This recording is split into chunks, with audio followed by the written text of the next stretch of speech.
qual era a natureza dessa realidade com a qual Marx trabalhava.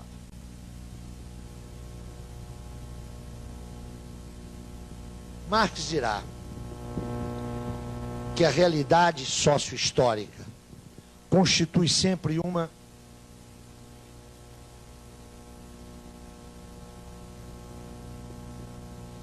totalidade.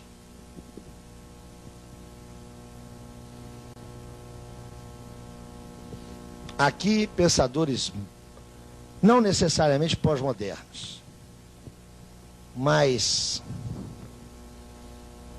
pensadores que abrem o caminho para a pós-modernidade, fazem uma das mais cretinas operações de mistificação. Identificam a categoria teórico-ontológica da totalidade com fenômenos políticos de totalitarismo.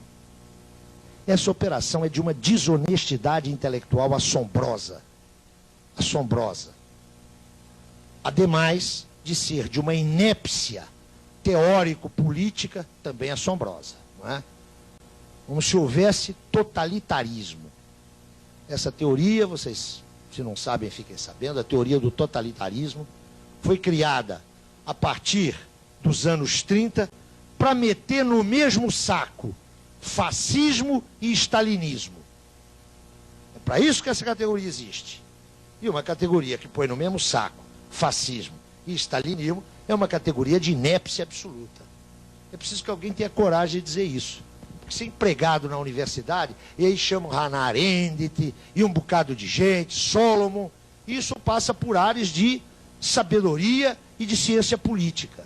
Essa mesma ciência política que cunhou esse conceito de populismo, que explica Franco, Videla, Perón, Vargas, Garotinho, Brizola.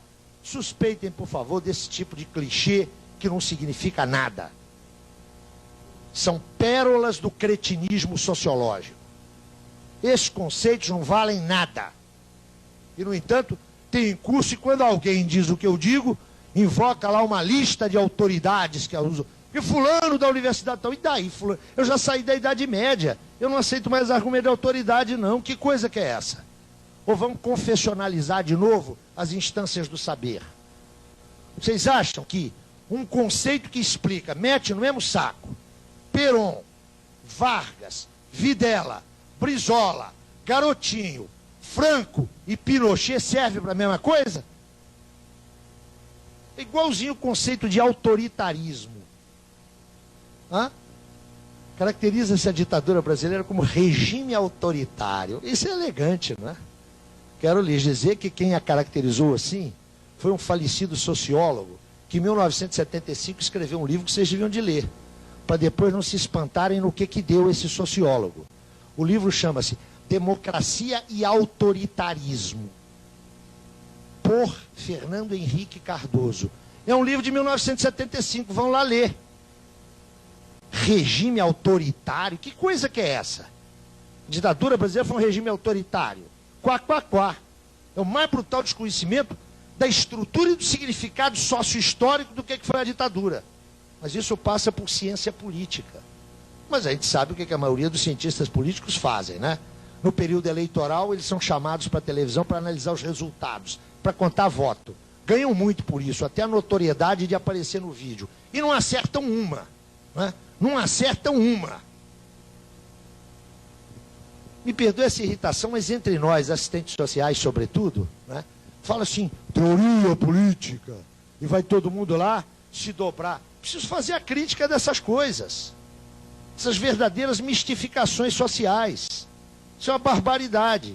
É claro que eu estou fazendo aqui num tom polêmico e rápido, mas tem que sustentar isso com mais densidade. A operação é sinalizar que como a tradição marxista e Marx tem sua pedra de toque na categoria ontológica da totalidade, daí se transita rapidamente para os regimes totalitários.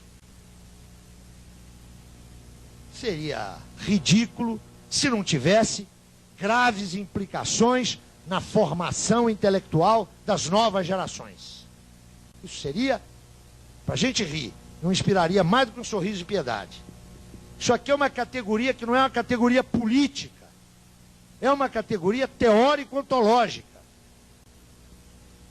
Para Marx, o caráter de totalidade da realidade sócio-histórica não significa que se trata de um todo constituído por partes em interação funcional. Isso aí é o bom para alguns, chato para outros e inútil para mim, funcionalismo que vem de Durkheim e vai se condensar numa certa antropologia que encontrou em Radcliffe Brown, seu principal teórico, e fundamentalmente na sociologia acadêmica norte-americana pós-30. Para Marx, essa totalidade aqui, ó, é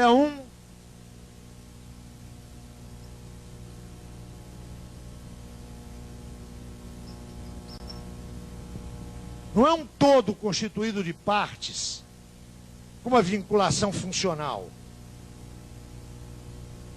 Essa realidade é um conjunto de complexidades. É um complexo de complexos,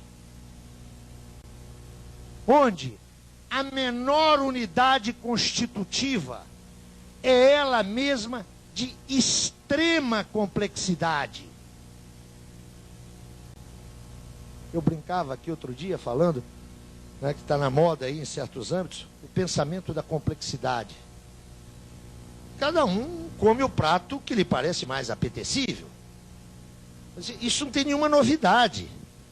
A concepção de realidade de Marx, isso é formalizado sobretudo por Lukács, mas está lá no Marx, lembra muito a concepção hegeliana da história da filosofia. Hegel caracterizava lá a história da filosofia como um círculo constituído de círculos concêntricos. A realidade social é uma totalidade de máxima complexidade constituída por totalidades não simples, mas de menor complexidade. Não vamos popar a coisa, vamos lá para o grosso, para a explicação do botequim. Não existe sociedade sem indivíduos. Sem indivíduos sociais.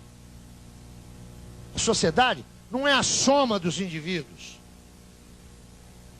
A sociedade é o sistema de relações que vincula esses indivíduos. Logo, para Marx, não existe a questão fundante da sociologia acadêmica. A questão fundante da sociologia, lá nos seus pais, era saber o seguinte: quem nasceu primeiro, a galinha ou o ovo? É o indivíduo ou a sociedade? Vocês conhecem as respostas existentes. Para Durkheim não tem dúvida nenhuma. Supremacia do coletivo, do social, sobre o individual. E tem gente que acha que essa é a resposta de Marx. Que em Marx há uma dominância do social sobre o individual.